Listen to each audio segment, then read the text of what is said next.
दबाव धीरे धीरे जिस तरह से अगर हम लोग शांति से धरना प्रदर्शन करेंगे तो दबाव बनेगी सरकार पे और इस्तीफा देना ही पड़ेगा।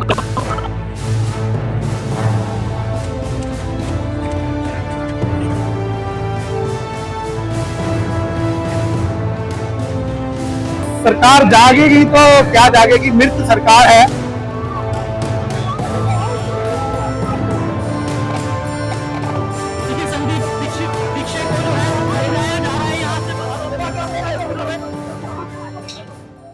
जंतर मंतर पर ही इस वक्त मेरी मौजूदगी है और जिस तरीके से यहाँ पर युवा पहुंचे हुए हैं तो साथ में उनके कई युवा छात्रों के पेरेंट्स भी हैं साथ में, ऐसे एक पेरेंट्स मेरे साथ हैं। क्या लग रहा है जिस तरीके से आज युवाओं ने डिमांड की है कि शिक्षा मंत्री अपना इस्तीफा दें, क्या लगता है आपको कि ये नैतिक जिम्मेदारी समझते हो उनको पहले ही दे देना चाहिए था? उनको कहने की जरूरत ही नहीं होनी चाहिए थी। और मैं अपने बच्चे के लिए आई हूँ, ये आज नहीं कल मेरे बच्चे के साथ भी हो सकता है, तो और पेरेंट्स इस मुहिम में जुड़ने चाहिए थे, इस प्रोटेस्ट में जुड़ने चाहिए थे। और यहाँ पे जो भीड़ है वो सब अपने हक के लिए लड़ने के लिए आई है। कुछ भी, ये डेमोक्रेटिक कंट्री है और कुछ भी ऐसा नहीं होना चाहिए कि बच्चों को सड़कों पे उतरना पड़े। ये उनका हक है, अच्छी शिक्षा और अपॉर्चुनिटीज ये हमारे बच्चों का हक है। तो ऐसा कुछ भी नहीं होना चाहिए कि बच्चों को इस तरह से सड़क पे आना पड़े, गर्मी में इस तरह से परेशान होना पड़े या माँ बाप को परेशान होना पड़े। हक का मतलब ये नहीं होता है कि आपको लड़के ही मिलेगा। हक का मतलब होता है वो ऑटोमेटिकली बच्चों को मिलता है या किसी को भी XYZ मिलता है। तो देखिए, लगातार हम इस तरीके की जो है पिछले कई सालों से देखते आ रहे हैं कि पेपर लीक होता है, बच्चा पूरे साल तैयारी करता है और उसके बाद में बच्चों की क्या मनोस्थिति हो जाती है। आप न्यूज में देख रहे होंगे कितने बच्चों ने सुसाइड किया है। तो क्या सरकार की कोई जिम्मेदारी नहीं बनती है कि उस पर वो लोग कुछ कमेंट करना तो दूर की, कोई एक्शन लेना तो दूर की बात है, कमेंट भी नहीं आ रहे हैं सरकार के। इतने बच्चे सुसाइड कर रहे हैं और ये हर साल होता है, प्रेशर में आकर या पेपर लीक होने की वजह से। लेकिन मंत्रियों का कोई बयान नहीं होता है, उनकी कोई रिस्पॉन्सिबिलिटी नहीं होती है, वो कभी रिस्पॉन्सिबिलिटी लेते भी नहीं है। हमें ये कहना ही क्यों पड़ रहा है कि आप अपनी गद्दी छोड़िए क्योंकि ऐसा हो गया है।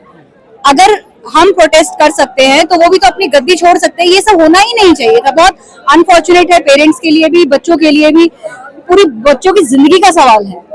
बिल्कुल, देखिए ये एक सबसे बड़ा सवाल है कि जो आखिरकार जो यहाँ पर छात्र हैं या इस तरीके के जो प्रोटेस्ट या प्रदर्शन करने पड़ते हैं वो ऐसे करने ही क्यों जरूरत पेश आती है। अब जिस तरीके से यहाँ पर आज ये CJP का एक पहला प्रोटेस्ट था, शांतिपूर्ण तरीके से जो है ये प्रोटेस्ट यहाँ पर चल रहा है। हालांकि यहाँ पर कुछ BJP पार्टी के कार्यकर्ता और कुछ RSS संगठन के लोग यहाँ पर पहुंचे थे और उन्होंने पूरा जो है यहाँ का माहौल खराब करने की भी कोशिश की। इस तरीके के प्रोटेस्ट जब चलते हैं, जो युवा है या और जो तमाम लोग हैं वो अपने हक की आवाज के लिए यहाँ पर आए। और लेकिन इसके साथ में देखा गया कि अभी बहुत माहौल को खराब करने की हर प्रोटेस्ट में कोशिश की जाती है। आप देखेंगे 1 साल पहले जब सोनम जी आए थे यहाँ पर, वो अपने हक के लिए, लद्दाख के हक के लिए लड़ने आए थे, लेकिन उन्होंने यहाँ पे शांतिपूर्वक प्रोटेस्ट करने के लिए संदेश दिया था। इन बच्चों ने भी वही दिया है, लेकिन तब भी माहौल खराब करने की बहुत कोशिश की थी, अब भी बहुत कोशिश की है। अभी सरकार ने इसकी परमिशन क्यों दी है? सरकार ने इसलिए परमिशन दी है क्योंकि उनको नेपाल, श्रीलंका, बांग्लादेश का डर था। अदरवाइज ये शायद इसकी भी परमिशन नहीं देते। और इस प्रोटेस्ट की जरूरत ही क्यों पड़ रही है? जो बच्चों का हक है वो बिना लड़ाई किए मिलना चाहिए। तो ये बहुत अनफॉर्चुनेट है कि हमें छोटे छोटे अपने बच्चों को अपनी छोटी छोटी सी चीजों के लिए भी सड़क पे उतरना पड़ रहा है। फिर हम किस चीज की डेमोक्रेसी है? चलिए, देखिए और भी छात्र हैं यहाँ पर, जो युवा हैं, उनसे भी बात करने की कोशिश करेंगे और वो क्या मांग लेकर के यहाँ पहुंचे हैं वो भी आपको सुनाएंगे। जी, मेरा नाम सोनू कुमार सिंह है, मैं बिहार के दरभंगा से आया हूँ। सोनू कुमार, कांग्रेस के समर्थन में आए हो और भगवा गमछा गले में डाल के क्या कुछ संदेश दे रहे हो इसके जरिए? देखिए, ये गमछा जो है भगवा, ये किसी पार्टी विशेष का नहीं है, ठीक है। ये एक गेरुआ कलर इसको बोलते हैं। ये बीजेपी से पहले भी अस्तित्व में थी, बीजेपी नहीं रहेगी तो भी ये रहेगी, ठीक है। तो इसका लेना देना किसी भी पार्टी विशेष से नहीं है। मैं कॉकरोच पार्टी का समर्थन में आया हूँ और शिक्षा मंत्री धर्मेंद्र प्रधान का इस्तीफा के लिए। कितना असर पड़ेगा सरकार पे? क्या आपको धर्मेंद्र प्रधान इस्तीफा देंगे या सरकार इस्तीफा लेगी? देखिए, दबाव धीरे धीरे जिस तरह से अगर हम लोग शांति से धरना प्रदर्शन करेंगे तो दबाव बनेगी सरकार पे और इस्तीफा देना ही पड़ेगा। इस्तीफा अब सरकार से क्यों नहीं लिया जा रहा है? क्योंकि आपको पता है सरकार जो है आजकल बहुत तानाशाह हो गई है, ठीक है।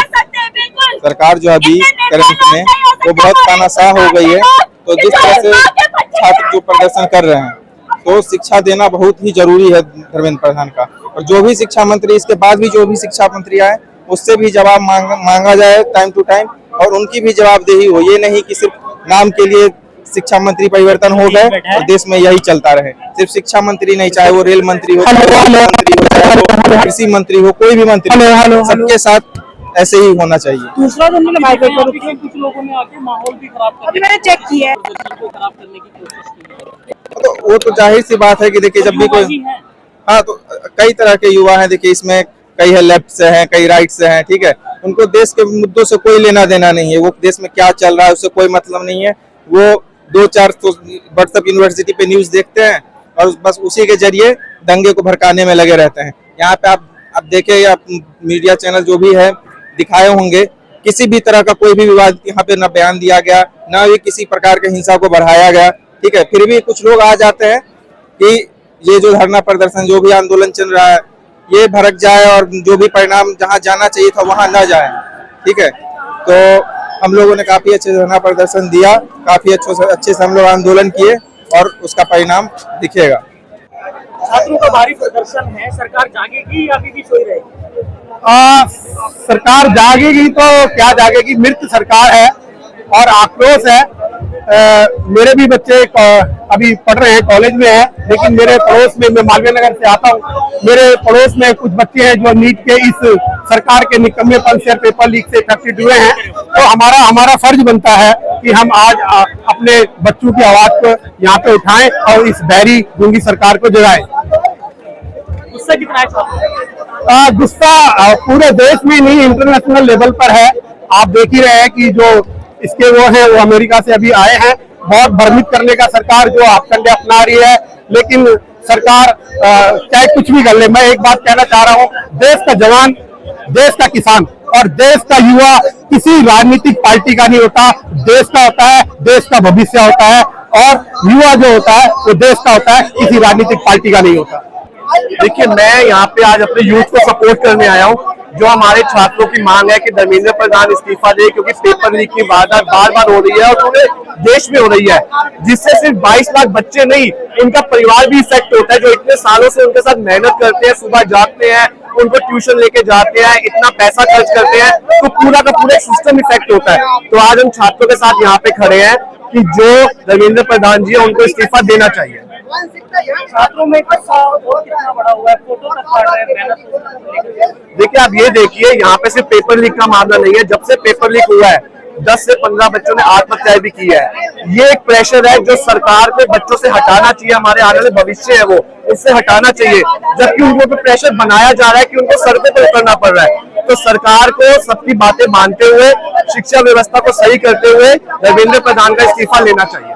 दिल्ली के जंतर मंतर पर प्रदर्शन किया जा रहा था पार्टी की तरफ से तो उसका समय तो 5 बजे का था, लेकिन उसको 3:30 बजे ही पार्टी की तरफ से, इन लोगों की तरफ से वो खत्म कर दिया गया। लेकिन जिस तरीके से हजारों की संख्या में यहाँ पर युवा पहुंचे, तमाम जो है यहाँ पर अपनी बातें रखी और एक अपना विरोध यहाँ पर दर्ज कराया, सरकार के खिलाफ खुलकर जो है वो नारेबाजी की और साफ तौर पर शिक्षा मंत्री धर्मेंद्र प्रधान का यहाँ पर इस्तीफे की मांग तेजी से उठी है। और यहाँ पर लगातार और युवाओं का यही कहना है कि धर्मेंद्र प्रधान को जब तक इस्तीफा वो नहीं देते हैं, हम नहीं छोड़ने वाले। उनके खिलाफ लगातार सरकार के खिलाफ विरोध प्रदर्शन होता रहेगा। लेकिन अब जिस तरीके से सीजेपी, ये कॉकरोच पार्टी का पहला प्रदर्शन था और कितना कामयाब रहा, युवा यहाँ पर पहुंचे, सरकार पर इसका क्या असर पड़ेगा, ये तो देखने वाली बात होगी।